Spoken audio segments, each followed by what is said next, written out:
et traînent l'amour en saison qui les enchaîne dans un tourbillon.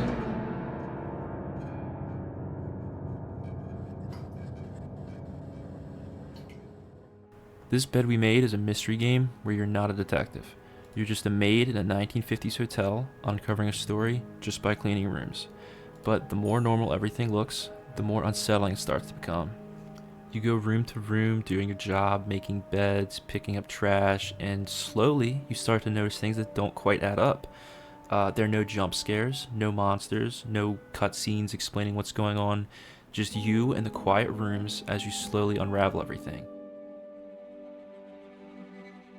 Hey everybody, it's Benchmouse with the Large Lad Studios channel, and I'm back again for another game you've probably missed. This time I thought I'd share This Bed We Made because this game probably flew under your radar for sure. Unless you're like deep in murder mystery games, you probably haven't heard of this one at all, and I really liked it, so I thought I'd share it with you guys because it's low-key a banger.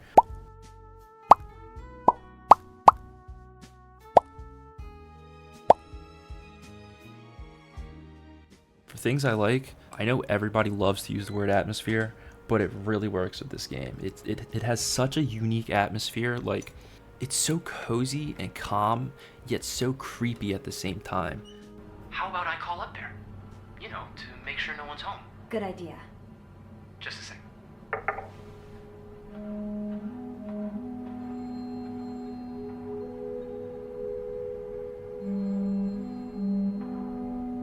Start the game off as Sophie Roy, and off the bat you get put in an interrogation room, so you know that there's been a crime committed, and that idea is in your head the entire game. So every room you go to clean up, you're looking everywhere for any little piece of what could have happened. Drawers are half open, you're gonna open them. Notes are tucked away, you're gonna read them. Everything interests you. You have no idea who it could be, so you might as well just learn everything you can. By the way, there's a blizzard going on the whole game, so you got that added stress into the mix. Every sound is being drowned out by the phone's constant ringing. Because of the storm? You have no idea. You're the only person I've talked to today that hasn't mentioned the blizzard. I mean, until now. Normally I'm not really a fan of games that tell the story through the environment because I feel like they never quite do it too well, but I think this one did a wonderful job. You're not like fed anything specifically, you're just observing patterns and making connections and slowly start tying the rooms together. The best way I could describe it is that it doesn't feel like you're solving a traditional mystery, more like you're discovering one that you weren't really meant to find. With the renovation cost overrun, the hotel's gonna go under if I don't raise prices. Have you tried calling Mr. White? And the game doesn't over-explain itself. Every conclusion feels like you did it, and it's not like the script, you know? I think my favorite part of the game is that you don't trust anybody. Like, you have like one or two coworkers that you think you're cool with, but the whole time you're just like, are they? Is that the culprit? You know, you're never quite like sure. And I love that. You'll find like a letter in someone's locker or like a writing on a mirror, and that just like flips things around for you. It's very well done. You're suspecting of everybody, not just like the visitors. It's hard for me to go into the story without getting into any spoilers, but just know that I really did enjoy the atmosphere and the story around it. I would give those a 10 out of 10 if I was just rating those individually. And obviously, because it's a mystery game, there are going to be some puzzles. They're not overly abstract or gamey. You're not like matching symbols or like pushing blocks around. If you like puzzles that make you feel clever instead of just busy, this game really nails that balance. They're all pretty fun and interesting. There are a couple that had me stuck, but eventually you figure it out. Puzzles are all about noticing inconsistencies, connecting information across the rooms, and remembering little details the game never really highlights for you. Hey there. So, who's sleeping? Sleep what?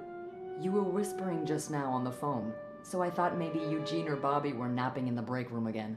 Oh, yeah, no. It's Jacques and Wendy. Just to touch on the voice acting a little bit, it's not amazing, as you can tell, but it does do its job and it fits the game pretty well. For an indie game, I was really happy with what we got. Okay, I talked about how much I liked it enough. Let's get into the things that I didn't like.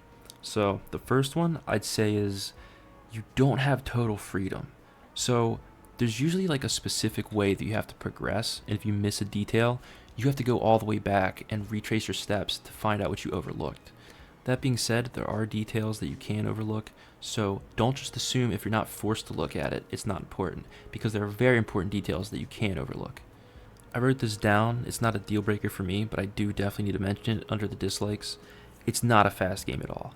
A lot of the tension comes from the silence and the repetition of the tasks that you do, but if you're willing to sit with that discomfort, the payoff is in the atmosphere rather than the spectacle. One little tiny thing that I disliked was that the story doesn't really answer every question. There's some stuff that's left open and the conclusions are a little implied, but it just left me wondering if I missed a detail or not. For me, that was a little bit frustrating. For you, that might just make it a little more memorable, that you're thinking about the game after you play it, you know? Earlier I mentioned that it's very slow paced, but I took my time with it. I fully explored everything. I just kind of enjoyed the whole story and the area around me. And even then, it only took like 4 or maybe 5 hours to beat the game.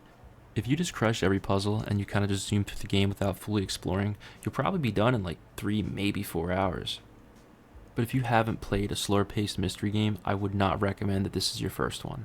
It's $25 and you only get like 3 to 6 hours of gameplay. That's up to you if it's worth it or not. So I can't recommend it to everybody. The music in this game isn't amazing. Instead, the music really just adds a bit more tension to the scenes that you need it and calm things down after intense scenes. You're not going to notice the music, but it is going to be there and just enhance the atmosphere a little bit. Overall, I loved the game. For me, this bed we made is a solid 8 out of 10. If it wasn't for the $25 price tag and the 4 to 5 hour playtime, I'd give it a 9 or maybe even 10 out of 10. I really did love this game. Hold it, please. Andrew, are you okay? Yeah. If you've played it, I'd love to hear what you thought about the game in the comments. I did want to keep this video spoiler free, so try to keep the comments spoiler free too. If you skipped it, now might be a chance to go check it out. Probably wait for it to be on sale, but overall, if you like mysteries, I think you're going to be pretty happy with this one. This has been You Probably Missed, and yeah, you probably missed this one. Thanks for watching, guys. I appreciate you tuning in and letting me talk about the games that I really like. If you're watching this and you have an underrated game that you think most people missed, let me know in the comments. I'd love to play it, especially if it's a murder mystery game, because this is like my favorite genre, but it's so specific because it just feels like there's not that many out there. But yeah, I'll catch you guys later. Saved by the bell. Hey, come on. Don't leave me hanging. Let's just say I like to prolong the suspense. Wait, is that the hint? Who knows? Fair enough. Have fun up there. You too.